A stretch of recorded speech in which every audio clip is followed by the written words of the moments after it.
Hi everyone, my name is Kerry and welcome back to Storytime for Grown-Ups. I'd like to start my session today by acknowledging the country on which we meet, and I pay my respects to elders, past, present and emerging. The book that I'll be reading from today is called The Yield. This is the Miles Franklin Literary Award winner for 2020. And I start my reading today from chapter 1.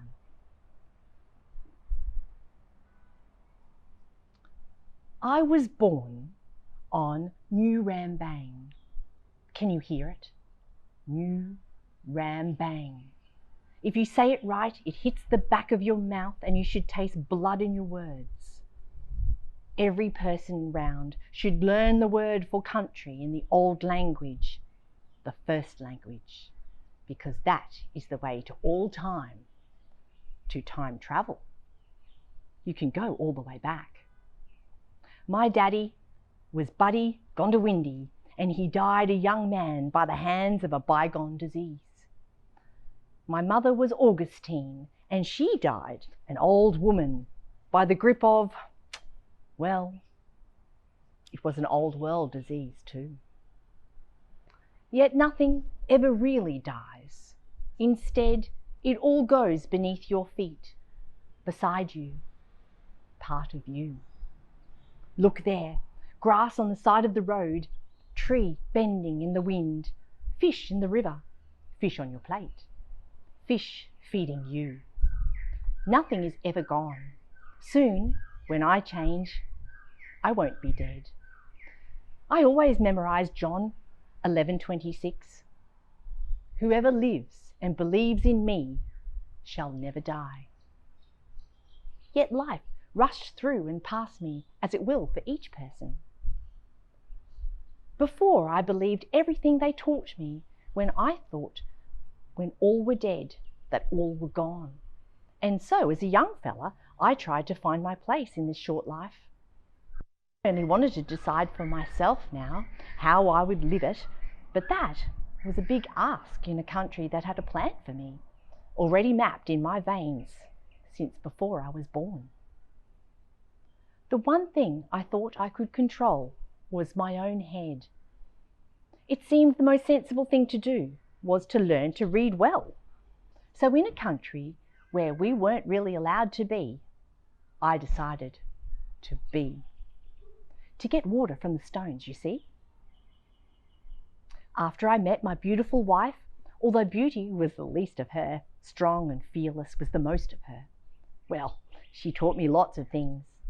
Big thing, best thing she taught me was to learn to write the words too. Taught me I wasn't just a second-rate man raised on white flour and Christianity. It was my wife, Elsie, who brought me the first dictionary. I think she knew she was planting a seed, germinating something inside me when she did that. What a companion the dictionary is. There are stories in that book that'll knock your boots off. To this day, it remains my prized possession, and I wouldn't trade it for all the tea in China. The dictionary from Elsie is why I'm writing it down. It was my introduction to the idea of recording, written just like the Reverend once wrote the births and baptisms at the mission, like the station manager wrote rations at the station, and just like the mams and masters wrote our good behaviour at the boys' home.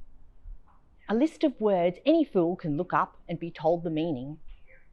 A dictionary, even if this language isn't mine alone, even if it's something we grow into and then living long enough, shrink away from.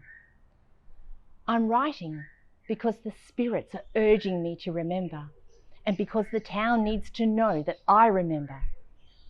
They need to know now more than ever before. To begin, but there are too many beginnings for us, Gondawindi.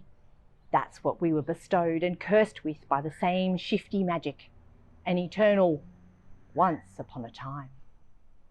The story goes that the church brought time to us, and the church, if you let it, will take it away.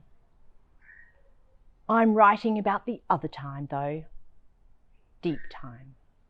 This is a big, big story The big stuff goes forever. Time ropes and loops and is never straight. That's the real story of time. I hope you've enjoyed that little teaser from The Yield. I urge you to check it out in the library, and we have copies available for loan.